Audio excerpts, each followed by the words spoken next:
Sejam bem-vindas e bem-vindos ao McKinsey Talks CEO Insights, uma série especial da McKinsey com grandes lideranças de diferentes setores. Eu sou a Mariana Almeida e hoje o nosso convidado é o Fernando Modé, CEO do Grupo Boticário. Ele está na posição desde 2021, mas acumula 25 anos nesta empresa que nasceu há quase meio século em uma pequena farmácia de manipulação em Curitiba, no Paraná, e hoje tem o propósito de ser o melhor e maior ecossistema de beleza para o mundo.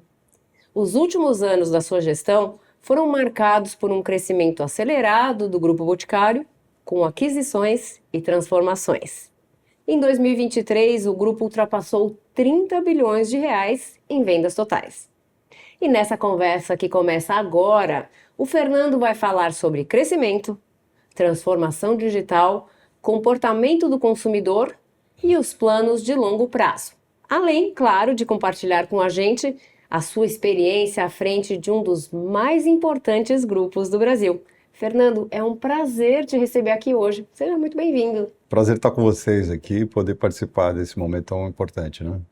E liderando este bate-papo comigo está a Heloísa Calegaro, que é Office Managing Partner no Brasil e sócia sênior da McKinsey aqui em São Paulo.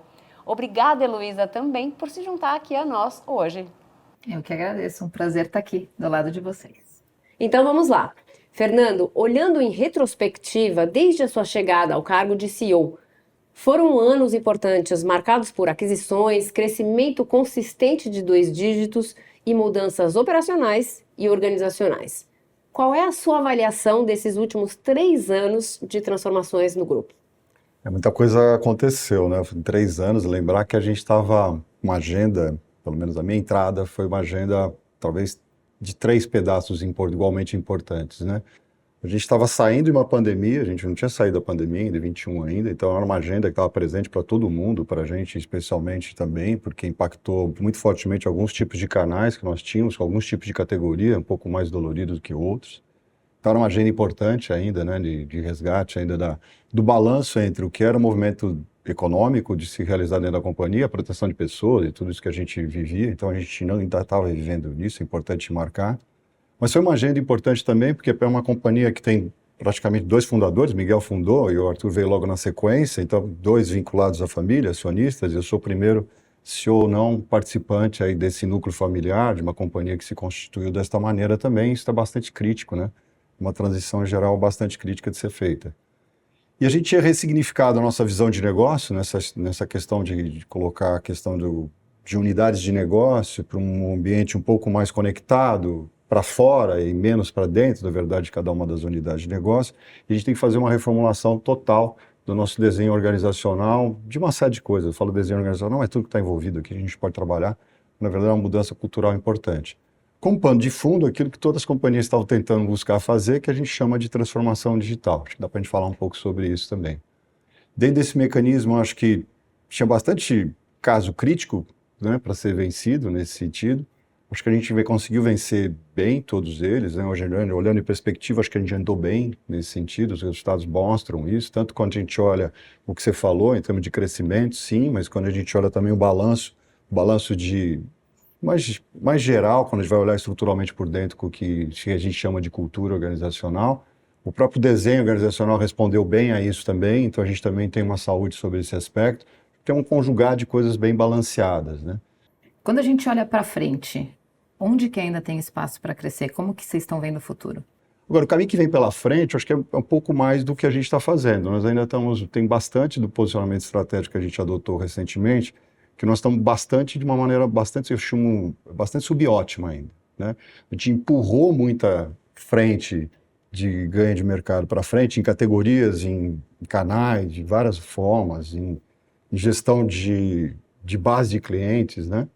Hoje a gente tem uma base de cliente ao redor de quase batendo 25 milhões de clientes e tal, que cresceu muito e vem crescendo só em frequência também, uma série de coisas que inclusive a McKinsey tem nos ajudado aqui a desvendar quais são os melhores caminhos. É bastante complexo o que a gente quer fazer, dado que a gente tem muitos canais.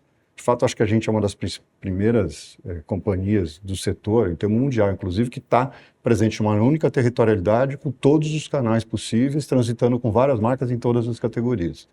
Você falou agora dos canais, né? Que vocês estão em todos os canais, você também falou de entender o consumidor. O consumidor aqui no Brasil e no mundo, ele está cada vez mais omnicanal, né? E vocês têm toda essa capilaridade que você descreveu. Como que vocês enxergam a evolução da omnicanalidade e o que vocês estão fazendo para investir nisso? Um dos pensamentos mais importantes que a gente traz na construção da nossa estratégia há mais de 15 anos tem a ver com a omnicanalidade, porque eu costumo dizer internamente que nós, como consumidores, já decidimos ser omnicanal. Nós trafegamos indistintamente por vários canais em vários momentos da nossa jornada Nem percebe diária. mais, né? Diária agora, não é uma questão de escolha. Nós somos assim, somos multicanal, multicategoria, e aí cabe às empresas reconhecer isso e acompanhar ou não. Como a gente resolveu acompanhar nesse mundo que muda tanta coisa, se é para acompanhar um cara, acompanha o consumidor. Então nós resolvemos acompanhar o consumidor e ele é multicanal, e aí essa omnicanalidade é a decorrência disso. É balancear, orquestrar, talvez seja esse o verbo que a gente possa usar aqui, orquestrar de uma maneira que seja mais produtiva possível essa jornada do consumidor em diversos canais da sua opção. O que a gente procura fazer é dar o melhor tratamento em cada um desses, reconhecendo o consumidor como único, né, nesse processo, viabilizando o menos atrito possível na vida dele, mas também, nessa viabilização sem atrito, é colocado diante de cada oferta, em cada canal, o que melhor está adequado ao momento que ele está querendo viver, e não empurrar nada para ele nesse sentido. Ele tem que ser livre para poder encontrar a melhor experiência em cada um dos canais. E, de preferência, fazendo isso com maior frequência de contato conosco. Para vocês terem uma ideia nessa omnicanalidade, Luísa, nesse último ano, né, eu falo isso porque acho que é um sinal de marcador de sucesso do que a gente vem tentando fazer, e ainda tem muito para ser feito pela frente, né?